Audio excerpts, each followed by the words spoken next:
Prejšnji teden smo vas vprašali, katera žival je tista, ki pri Oplu uživa prav poseben kultni status. In pravilen odgovor je morski pes.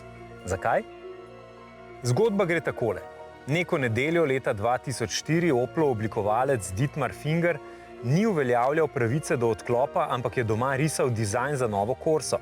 Natančneje, za zunanje stene predala pred sovoznikom, ki jih večina potnikov tako in tako nikoli ne vidi, a ne gre za to. Z določeno obliko se poveča tudi trdnost sten in predala in za ta namen je Dietmar na stene predala narisal prečna rebra.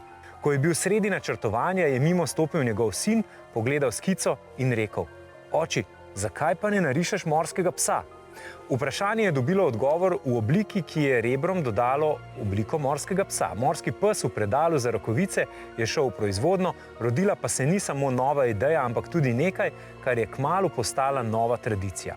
Opel, ki velik del prepoznavnosti gradi tudi na skrbnem odnosu do živali, je tako v nadaljevanju morskega psa spustil na včasih bolj, včasih manj skrita mesta številnih Oplov, ki so sledili.